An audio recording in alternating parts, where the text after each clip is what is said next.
For the second week of this course, we shift our focus to assessment policy.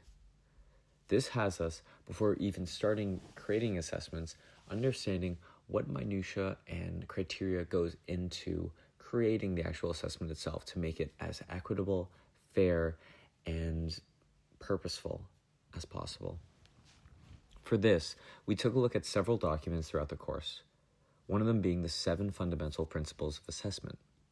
This here showed us going through the list of 7 criteria that is essential to creating the most equitable, fair, and transparent forms of assessment we can deliver students. This is actually all part of the first fundamental principle found within the 7. Essentially, this document just shows us that we need to be transparent as possible. We need to be clear with our intentions of assessment and following up and focusing on how we can make this accessible as possible, as effective as possible, and a good judge of where our students are at with the material and the material itself. Understanding that every student is different and making sure that their needs are being taken care of during assessment so everything is fair and equal.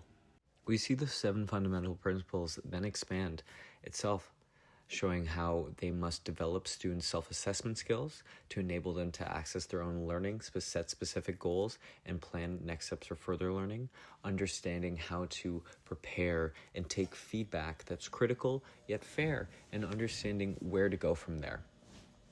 Knowing that there is always work to do, and that while you should celebrate your accomplishments, you should also always set out to making yourself better, and understanding that life is, and assessments and math and whatever subjects we're doing is a process.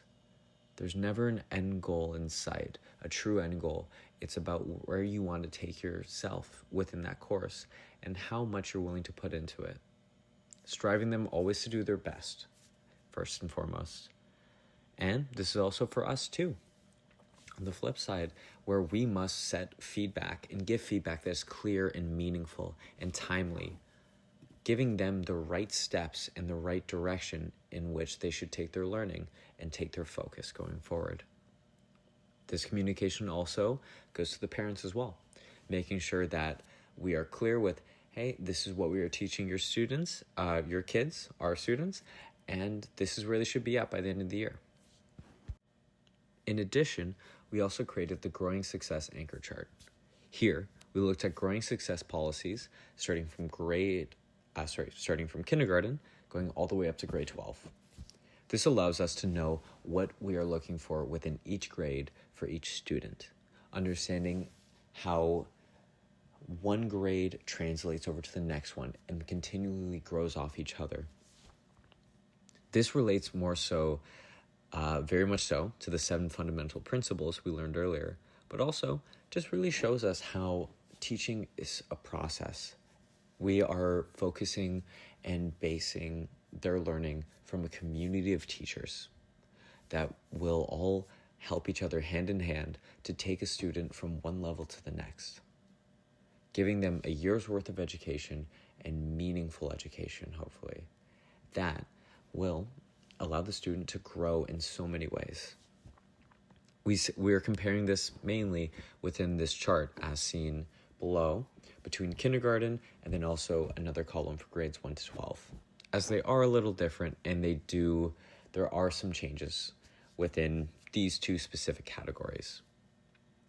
We see also how important that certain skills are defined and stay the same throughout grades 1 to 12, knowing that there are just core values that we must focus on for students. For example, for the section 2, learning skills and work habits, we know from grades 1 to 12, they always must be focusing on responsibility, independent work, initiative, organization, collaboration, and self-regulation.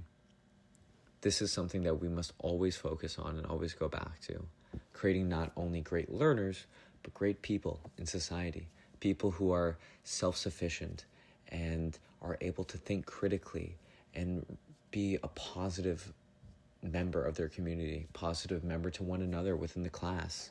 This all relates to the I CAN goals, I CAN statements that are found within this week. As mentioned before, we discussed I can identify the 7 fundamental principles of assessment, and I can identify the big ideas in the kindergarten and grades 1 to 12 growing success policy documents. We then see within my weekly exit ticket, quick check-in how I'm doing. This is cool looking back at the time, knowing a couple months ago when starting this program how I am to now. I can see that I was very excited, still am at the time, very excited at the time, still am now, about the material, and really just getting ready to kind of immerse myself in the course and really give it all that I can to understand further what assessment means.